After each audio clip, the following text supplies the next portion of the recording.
Hey guys, Stephanie here, and I'm back with more movie chatter. And if this is your first time here, I want to thank you for checking out my channel. If you're a regular, welcome back. This is a movie channel, so everything I do here is movie related. I do reviews, top 10 lists, collection updates, and videos that I post every week where I give you a few suggestions for Blu-rays and rentals to watch at home, as well as a few picks for people who want to head out and see a movie in the theater.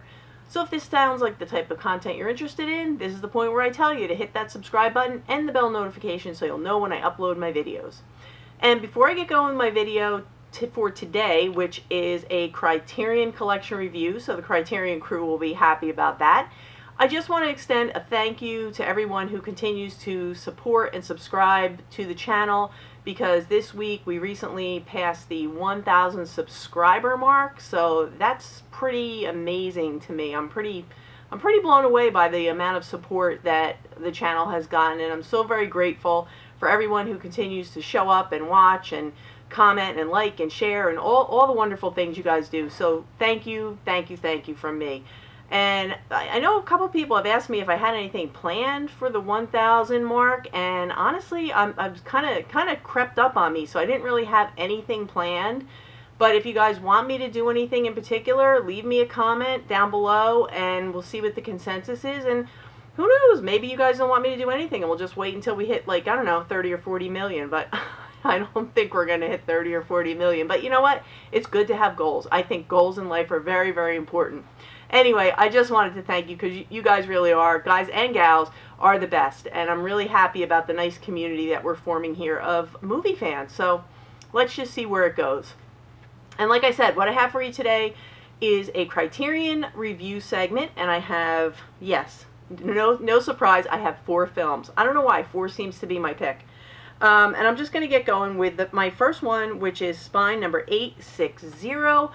Mildred Pierce, and this one is from 1945, but it won Joan Crawford Best Actress Award at the Academy Awards in 1946 for her portrayal of Mildred Pierce.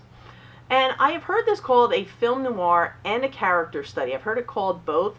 I'm going to hit right down the middle because I think it has characteristics of both, but whatever it is, it's an amazing film. This is a great, great film, and Joan Crawford just knocks it out of the park as Mildred Pierce.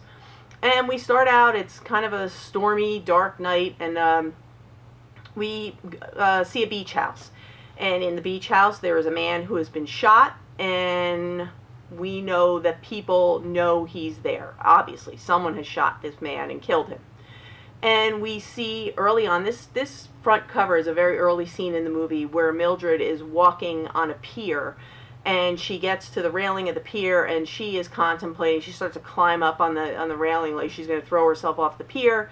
She is stopped by a police officer. He says, listen, you don't want to go for a swim, I don't want to go for a swim, so why don't you just go home? She ends up in a tavern where she meets up with a gentleman who she obviously knows, and they talk, they have a few drinks, and she invites him back to the beach house, where she then ditches him with this dead body that she obviously knows is there. And the next thing we see is Mildred at home, and she arrives home, and the police officers are there because they have found the man at the beach house. They know that there's been a murder, and they want to take her to the police headquarters for questioning.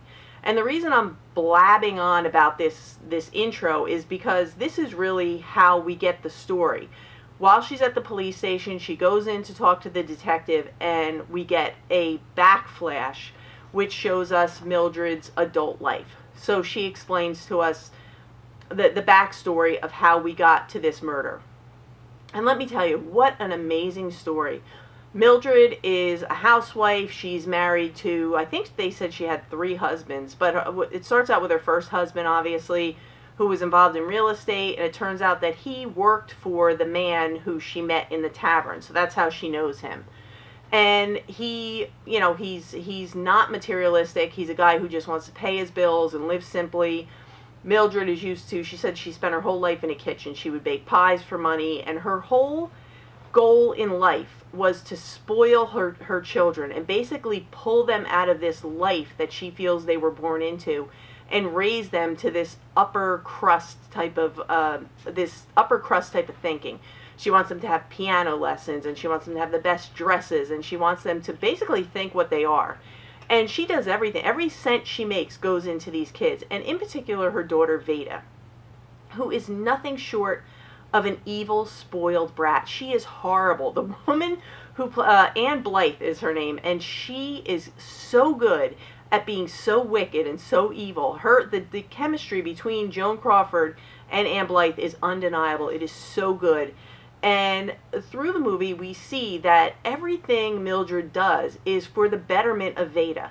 She becomes a waitress when she and her husband part ways. She becomes a waitress to make ends meet. Then she moves up and she ends up being a restaurateur. She actually buys a restaurant, and she ends up with a chain of restaurants.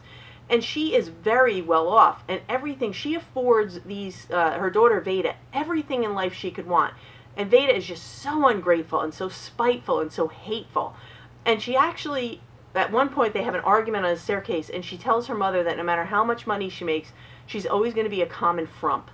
And I mean, she just, at every given opportunity, Veda is just beating Mildred down. She is so competitive with her and so vile to her, and it just makes for amazing dynamics. I mean, the dynamics between the two actresses is undeniable.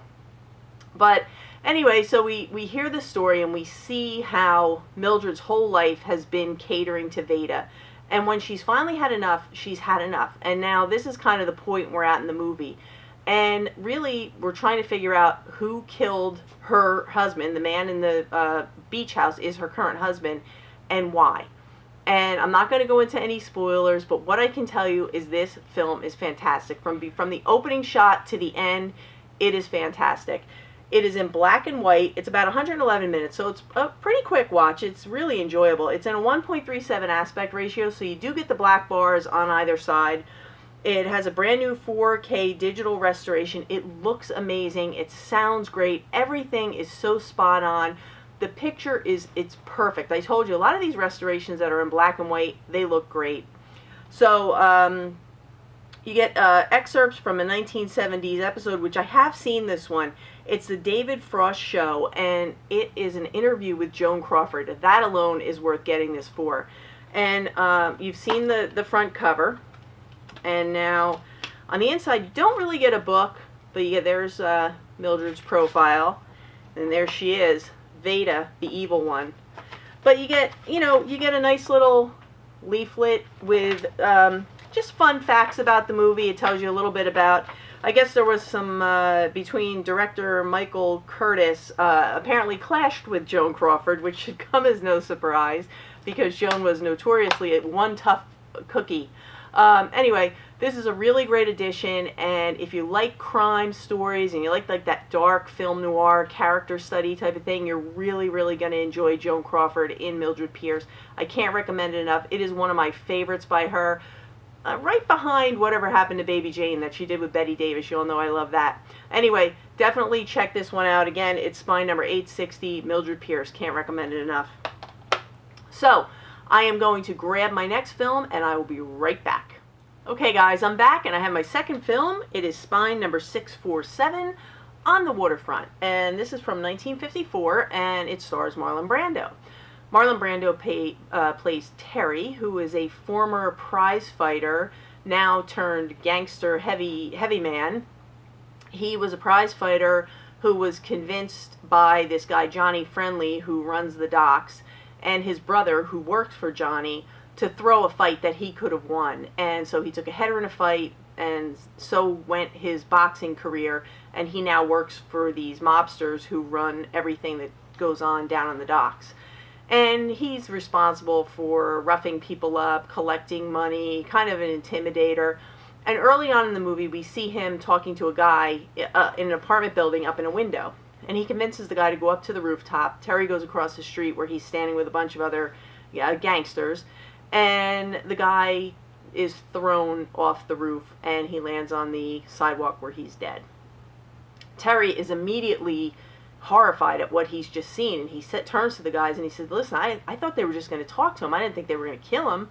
And they're like, what are you worried about? Don't worry about it. Maybe he slipped. And they're kind of laughing, and they walk inside. But you can see that Terry is not happy about what he's just seen, because he has just seen firsthand what he caused and what his actions have caused. And his actions have caused the death of a man.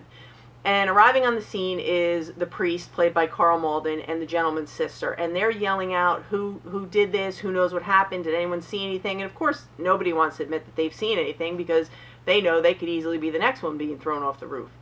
So the film turns into kind of a character study about Terry's character, because now he's really conflicted about what do you do? What does he do with this information that he has that is just eating him alive? Because he is now not happy with the man he's become. So he starts to go around, the mob guys tell him, like, keep an eye on this priest, and we want to know what he's doing. And the priest is making it his mission to help the sister solve this murder. And she's very vocal, and the priest is very vocal about getting people to help them. So the Johnny Friendly sends Terry to this meeting that the priest is holding. He wants to know if anybody speaks up, who they are, what they say, and of course he doesn't tell the Johnny anything.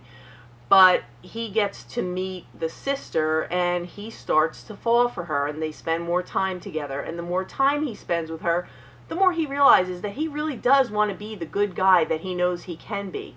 Because really, Terry is a decent guy who has made really bad decisions and really bad choices. And he is now really starting to have conflicts about these choices that he's made. He has a real problem with the morality of the choices he's made. So that's where we have our character study, and that's pretty much the film. The film really revolves around trying to solve this murder, trying to bring down the people who are running the docks, and what is Terry going to do? Is he going to stay with this life that he's chosen, or is he going to turn on the people that he's working for and be the man that he knows he wants to be? Is he going to be that good guy that he so desperately wants to be? And what a film. This is a powerful, powerful film, and it's such a gritty, tough film about life down on the waterfront, on the docks, and it's just everything all around. The performances all around are great. Like I said, Carl Malden is fantastic as a priest. Marlon Brando is awesome. All the supporting cast is awesome. It looks great. It sounds great. It got a brand new 4K digital restoration. Like I said, the pictures is fantastic. It's in a 1.66 aspect ratio. There's a ton of extras. There's an hour-long documentary on the person who made the film. There's interviews with Martin Scorsese. There are interviews with the filmmakers. There's all kinds of extras, so you could spend hours just on the extras. The film itself is only 108 minutes, so it's a pretty quick watch, but what a film, what a powerhouse of a film, and a fantastic, fantastic performance from Marlon Brando. But this actual, I don't know if they're still selling it in this slipbox edition. It might be the snap case now, but if you can get your hands on this one, it's a really good one. And the artwork on it, it shows the waterfront, because most of the movie takes place right down on the waterfront. It's a 2-disc edition, and then it comes with a really nice essay book, and you have essays from the film writers, and they talk to Marlon Brando, and there's all kinds of really fun facts in here. And I'll show you, there is one scene right here, if you can see that, with Marlon Brando's character Terry sitting up on the rooftop, where he helps take care of some pigeons, and that's a big part. That's kind of where he goes to contemplate his life. But yeah, if you have not seen On the Waterfront, I say it's definitely one you're going to want to add to your collection. So put it on your list, check it out, do your homework. But definitely, if you like the whole mob thing and Marlon Brando, it's a solid pickup from beginning to end. It's a solid one. So yeah, Spine 647, On the Waterfront. Okay, I'm going to grab my next film, and I'll be right back. Okay, I'm back with film number 3, Spine number 939, A Matter of Life and Death. And this is brought to us by Michael Powell and Emmerich Pressburger. And they brought us films such as Black Narcissus and The Red Shoes, just 2 of many that they brought us. And I actually did a review on Black Narcissus. I'll link it up in the upper corner here. If you want to check that out after, just click it. It'll put it to the side, and you can see my thoughts on that. But A Matter of Life and Death is newer to the collection. It just recently came to the Criterion collection, maybe within the last month. And this is from 1946. It's about 104 minutes long, so it's not a long film, but oh, this is so much fun. We start out meeting Peter, who is a World War II fighter pilot, and his plane is on fire, it's going down, his whole crew is dead, and he radios in, and he gets an American who answers, and her name is June, and he has this conversation with June, and he tells her, you know, you're the last person I'm going to talk to because I'm jumping out of this plane without a parachute, and I'm surely going to die, and he decides that he's in love with her voice, and she is heartbroken. She wants to send out a signal to help him, to find him and bring him in, and he says, no, you know, you're the last person I'm going to hear, and out the plane he goes. And the interesting thing is that this film is based on an actual event that happened where this fighter pilot jumped out of a plane without a parachute and lived. So the next day, Peter washes up on the shore and he's alive. He can't believe he's alive, and he's running around asking people where he is, what day it is, the whole thing. And he sees a woman riding her bicycle on the beach. Lo and behold, of course, it's June, because June had told him in their little conversation that her thing is that she enjoys riding her bike on the beach.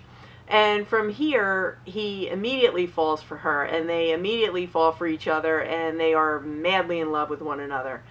And what happened, what's going on is this film, they tell you right from the beginning, is a film that takes place between two worlds. It is, you have heaven, which is in black and white, and then you have earth, which is in color. And the film goes back and forth between the two, because supposedly it's been 20 hours and they flash to heaven, which is now in black and white, and they're in kind of this lobby area. And they realize that they have made a clerical error because they did not make Peter die. And they said this type of thing never happens, and they have to send someone down to earth to make sure they bring him up to fix this error. It's been 20 hours and he hasn't shown up. And it's really, this film is so funny. There are so many funny things that happen in this film. For instance, when they're in the lobby, they have a Coke machine for, as they call it, the Yanks to get their Cokes, and then everybody's signing in and they're picking up their wings, and all the wings are in dry cleaner bags, and it's just a really fun look at how they've imagined heaven would be. And one of Peter's mates from the plane is sitting in the lobby, and he's waiting. He's like, where is he? I know he died. He was with me, and I was already dead, and we know he's supposed to be here. So this messenger they decided this messenger is going to go down to earth and explain to Peter that, you know, hey, sorry buddy, but your number's up and you have to come back to heaven. Well, he goes down, and when the messenger arrives on earth, everything's in color, and when he shows up to earth, everything stops. Peter is having a conversation. He's on the beach having a moment with June where he's offering her a drink, and all of a sudden the drink is gone. June looks like she's asleep. His watch stops working, and the messenger says to him, he's like, I'm sorry, but, you know, we're waiting for you up here, and you're supposed to be dead, so you're going to have to come with me. And Peter's like, you know what? You made the mistake. I'm in love. I'm staying here, and if you really want to take me, that, you know, I want an appeal. I want to appeal the whole decision. So that's basically what the film is that it's Peter appealing the decision of heaven to call him up, and that his number's up. And he is just madly in love, and this film is funny, and the cinematography is beautiful. It is so well done. And actually, you can see this big staircase, and in America, this film was called Stairway to Heaven. And at one point, when they're going up the staircase, the guy who comes down from heaven, he says, yeah, it's a long staircase, isn't it? It's a long ride.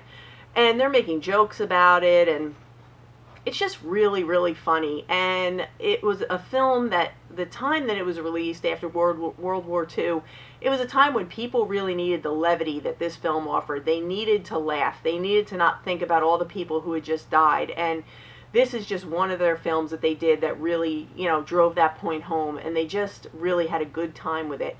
And like I said, the cinematography is beautiful. The acting is great. The performances all around they're so good. They're so funny. They're so heartfelt. And aside from being funny, it really shows us a story about the power of undying love, and that love can conquer all. And what an amazing story. They have actually one point, they try to collect evidence so that for Peter's case, they're trying to collect evidence. And one of the pieces of evidence that they collect is when June is frozen, that there is a tear running down her cheek. And they put it on a rose. They put it on the petal of a rose, which you can see right here. And that is one of the things that they use to convince the jury that she truly loves Peter and that Peter truly loves her. And what a great film. If you haven't seen this one, I highly recommend it. It is a feel-good film. It's a heartwarming film. It's very sweet. It's very funny, and you're going to enjoy it. And like I said, even Black Narcissus was great, but totally different tone. And I have not watched The Red Shoes yet, but after watching Black Narcissus and this one, I can't wait, because these are becoming some of my favorite filmmakers very quickly. But this is great. It has a 4K digital restoration again. Another one that looks great and sounds great. It's got that 1.37 aspect ratio, so you do get the bars on either side, but like I've told you in the past, you don't even notice them after a few minutes. But there's interviews from 2008. Oh, this one I watched with filmmaker Martin Scorsese. It's actually a really great interview about the filmmakers and his experience with actually meeting them one-on-one. And it's only about 10 minutes long, but it's really, really good. So I would say definitely check this one out for the even for the extras. And you don't get, it's kind of simple inside. And here you have Peter and June. And here you have the head clerk who's screwed up. She's not happy. And then it's just a short little leaflet talking about the restoration and a little bit about the film process. But yeah, I mean, if you want a film that's going to make you laugh and it's going to make you feel good and it's going to give you the warm fuzzies, this is definitely one you're going to want to check out. Spine, $9.39, A Matter of Life and Death. Can't recommend it enough. So I'm going to grab my last film, and then we're going to wrap this one up. Okay guys, I'm back, and I have my last film, and it's a French film, so if I mangle the title, I'm apologizing in advance because my French is non-existent. It is Spine number 297, Au Hasard, Baltazar. And Baltazar is a donkey, and we meet him as a very young little foal, and he is with his mom, and he's adopted by a family who takes him back to their farm. And the kids love him, they play with him, they even baptize him at one point. And they're very happy to have him, and he's very happy there. He has his little stall where he goes, and he's very much at home, and he's treated very well by them. But one of their children falls ill and dies, and they have to leave. And Baltazar is left in the care of Marie. And Marie adores him. She adorns his head with a crown of flowers, which many have said is symbolic of the thorn of crowns worn by Christ. And there's a lot of religious references and spiritual references in this film. And I think that each person who watches this film, for as simple as it seems, the life of a donkey, which is basically the superficial level, there is a lot of layers to this and a lot of symbolism. So whatever the viewer's point of reference is, be it Christianity or whatnot, you're going to take away a different experience. Each viewer is going to have a different experience with this film based on their point of reference and how they see the symbolism in the movie. So that being said, let's move forward. Baltazar moves from owner to owner. Some of them treat him okay, some of them treat him well, and some of them are incredibly cruel to him. But all through the transitions in his life, he just kind of accepts whatever life has dealt him. And you can see the sadness in his face. And this movie is not an easy watch. It is a tearjerker from beginning to end. And especially in the points where he is being beaten and at one point his tail is set on fire. I mean, these people are incredibly cruel to him, some of them. And it's very hard to watch. And his life actually parallels Marie's. Because at the same time, Marie is in an abusive relationship, and she doesn't really do anything to get out of it either. She just kind of accepts her fate and moves forward, as does Baltazar. And there's that parallel universe thing going on with the two of them. And she actually dates one of the boy who's abusive to her is named Gerard, and he's actually the handler of Baltazar, and he is the one who sets his tail on fire because he wants him to move to deliver this bread, and the donkey won't move. And all through this film, we see so much symbolism, and there's so many different interpretations that could take place from your viewing of this film, that I'd be interested to hear in the comments, if you've seen it, what you thought of it, and what you thought all the different symbolism was. There's a lot of reference, like he has 7 owners, and people say that that could mean the 7 deadly sins. And you do see examples of the 7 deadly sins in the people in the movie too. And the other thing that I noticed about this film is there's not a lot of dialogue. Like I said, it's in French, it's subtitled in English, but there's very few subtitles because there's very little dialogue. And the actors in this movie are not professional actors because the director just wanted it to be people being people. And that's really what you see. And you just see people acting like people act. And that was a really interesting way, I think, to do this movie. And one thing that's interesting is that you don't see it through the eyes of Baltazar. You see it more of an outsider looking in. So it's really interesting, and like I said, for as simple as it is so, so, so layered and so deep, and every person is going to take away a different experience. And like I said, it's not an easy watch, but if you can get through it, I definitely say it's one of those films that should be seen, and it's considered one of the films that everyone should watch. It's considered a masterpiece.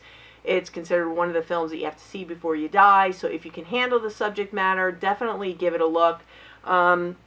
This one has a brand new 4K digital restoration. It looks great. It sounds great.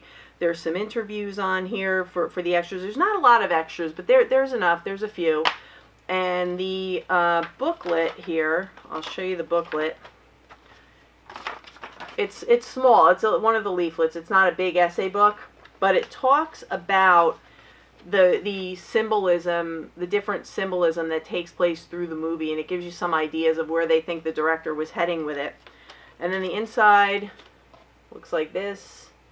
And this guy here is Gerard, who ends up being the abusive boyfriend of Marie.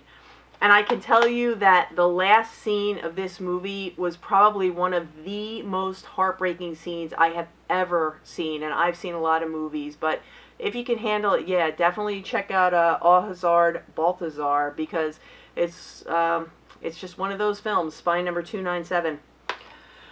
Okay, so that's going to do it for my Criterion reviews for this segment, and I want to thank you guys, as always, for watching. If you enjoyed this, give me a like, leave a comment, subscribe, hit the bell. You know the drill. Do whatever you want to do, because I appreciate everything, even just showing up and being here. I totally appreciate everything you guys do. And again, I have that top 10 list coming for you guys. I'm having a hard time getting that one done, but I'm working on it, and it's almost done. So I'm going to get that posted. I also have my picks of the week coming up, so that's what you guys have to look forward to. But that's going to do it for me today. So until next time, that's a wrap.